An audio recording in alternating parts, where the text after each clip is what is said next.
Yo, what up guys? Welcome back to Sneaker Stories as always. I'm your host Chris Jack. Today checking out one of Virgil's latest creations, even though it did release last year in October. It's none other than the sail colorway of the Off-White Jordan 5s. Without further ado, let's check them out.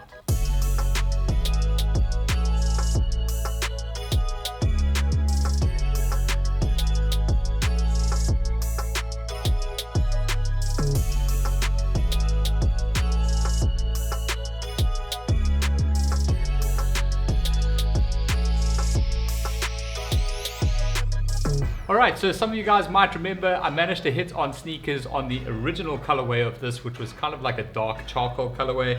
However, when I got them in hand, I absolutely loved them, but at the time I couldn't really afford not to get rid of them, and I really regret that, because it really has become one of the most sought after Off-White Jordan colorways of the entire collection. And now obviously there's a lot of news around the 20 coming, with a whole bunch of more colorways of previous release models and newer models to come, including a whole bunch of dunks, etc. But I just thought that we'll take a look at the sail colorway of this, because I do believe this is a shoe that's kind of just been forgotten to some degree. It hasn't really had much like glory around it, even though it is an incredible shoe in hand. Now, as mentioned, these did drop on October 29th, 2020, so it has been quite some time since they have. We didn't have many pairs here in South Africa at all. In fact, none of our local retailers carried the shoes. Nike just does not give us any hype level product of this nature in any retail stores. Our real only opportunity is to try and get lucky off sneakers, but as we know, that's literally next to impossible. So the pair did retail for 3,899 Rand on sneakers, but I honestly do not know a single person that managed to get. So this particular pair was imported, of course, and we do have, I think, around 3 of them here at Story Cape Town in the marketplace from some of our sellers that are looking to move their pairs. So if you are like a 6.5, a 7.5, or a 12, we do have them at Story Cape Town. So check out Story Cape Town and check them out if you do want to get a pair, especially while the prices are still relatively good, especially the price of these ones, before they start skyrocketing, as most Nike Jordan Off-White stuff does. But to get into the shoe itself, obviously the construction, the design theory, all of that follows the deconstructed ethos that Virgil brought to this Nike offering, or his collection at least, and we've seen that through multiple different silhouettes, whether that be Air Force Ones, Jordan Ones, you name it. He's pretty much touched most of the big silhouettes, with a whole bunch more to come, as mentioned earlier. But the sail colorway of the Jordan 5 is definitely inspired somewhat by the fire red Jordan 5 colorway, as you can really see that come through in the midsole, even though the rest of the materials on the upper are kind of different. But I think that really was like the base inspiration from a colorway perspective of the sail Off-White version. So starting underneath with the outsole, you've got 3 different colors over here, predominantly this pre-aged sort of yellowed out translucent rubber towards the forefoot and the heel section of the shoe. You do have a red Jumpman logo, which is just set underneath that but showing through pretty clearly, and then in the midfoot of the shoe you've got that massive Nike D-Boss logo here done in the gray coloring, and that matches up with this little toe section here in the front, and all of those colors can be seen from a midsole perspective as well. And then just above that you've got that fire red colorway coming in, that iconic accent that you see on Jordan 5s, and the rest of the coloring throughout that midsole is done in a solid black. And then peeking through into the bubble units over there, it is kind of a light sail color there as well, used within that air unit. And then moving into the upper of the shoe, my absolute favorite part of this particular model has to be the use of this kind of ballistic mesh. It's almost like a nylon-y kind of whatever Virgil uses, but he's used this on a whole bunch of different shoes, and it really has become some kind of like trademark of Off-White things, at least in my opinion. And most of the coloration of that is obviously done in the sail color. And then moving further up into this section of the shoe, you do have the traditional rubberized sort of venting system over here, which is done in more of that pre-aged yellow coloring I spoke a little bit earlier, that you see in the outsole of the shoe. Slightly less darker, of course, but you can see as you get towards the eyelets of the shoe over here, it is a darker color. So it's kind of like what you'd get if you just like had crazy oxidation on your shoes for like 20 years. They've kind of like sped up that process for you.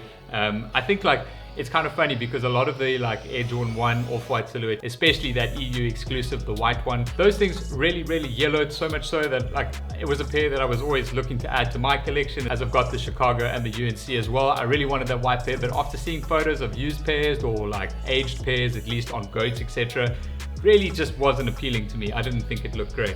But on this execution, when it's done from the get-go, I think it's actually pretty awesome. Now, one of the standout features on Virgil's take on the Off-White 5 are these circular cutouts over here. Some people have actually cut them out because there was obviously a video of Virgil doing that to his pair, where they basically remove that ballistic mesh in the different circle areas over here, which can be found on this quarter panel towards the heel top section over here, and then on the medial side of the shoe, both same sides there as well. And then even in the tongue section, I'll just use this tongue for example, where that is actually cut out. Now for me, that just adds a completely different touch, or like kind of signature to the Jordan 5, really cementing this as the Off-White collaboration. Of course, towards the bottom section of the heel counter over here, you do have 23, obviously Michael Jordan's number, done in red, and that is underlaid underneath that mesh panel. Around the heel section of the shoes, same thing, just set below the mesh panel, you do have the Nike Air branding done in black. And then on the medial side of the shoe, as we would come to expect with all Off-White Jordan releases, you do have the insignia or the text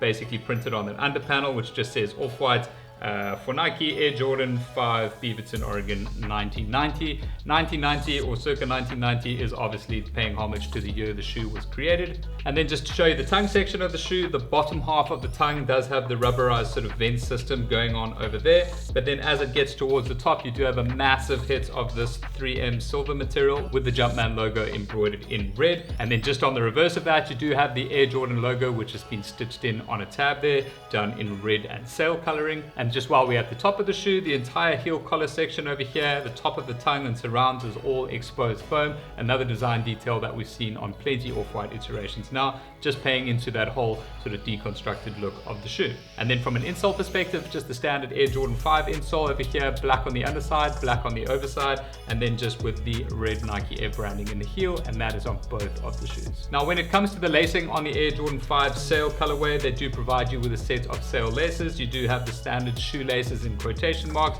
done on both sides of the laces here, which we've seen on most of the Off-White shoes that have come out this far, with the lace lock itself done in red and white, with the exterior of that done in that aged yellow translucent material. If the sail laces aren't for you, they do also provide you with two other sets of laces, one of those being red and the other being black, if you want to change up the coloration on top. And then last but not least, just to show you the box that this comes in, it is that Jordan Off-White box, which has these transparent punch holes in it. On this particular one, it does have plastic on the interior of it, just so nothing can kind of fall out. Some of those Off-White releases, I think like the Vapor Waffles or whichever ones those were, they're like really crazy, like athletic inspired ones didn't have that in it, so things were kind of like falling out and whatever and poking out and getting broken. So it's nice to see that they have got the plastic version on this, just sealing up the box but giving it the same sort of aesthetic feel on the box. But the rest of the box is just black, Jumpman logo there on the top. It is a flip top box. Inside of it is of course plastic with the Off-White 2013 branding stepped and repeated throughout. There's also a Jumpman logo on there as well. Now from a sizing perspective, I did have my true size UK9 in the previous iteration or previous colorway of the Off-White Jordan 5, and they fit me absolutely perfectly. So I don't have my size here to try on this particular pair, but I'm willing to bet it is exactly the same from a sizing perspective, as there's been no material changes to the shoe. So if you are looking to get your hands on a pair, I would recommend you take the standard Air Jordan 5 size or true to size Nike, as I did with the previous one. It worked out just fine for me, so I think it would for you. And then one final detail, the zip tie over here, which I didn't get to yet because it was on the other shoe, has also been done in that pre-aged yellow coloring with a little bit of translucency to it. It's just got Off-White CO Nike C2020 zip tie in quotations, just to finish off the entire collaboration effort. But that is it for this review of the Off-White Jordan 5 sail colorway. I hope you guys have found it helpful, enjoyable. If you are looking for a pair and you are a UK 6.5, 7.5 or 12, feel free to hit up Story.Cape Town, our marketplace here in Cape Town, to purchase them safely and securely. If you haven't already, please do me the favor, give the video a thumbs up. Don't forget to subscribe right here for more content and unboxings like this down the line. But that's all from me for today, guys. I'll catch you on the next one.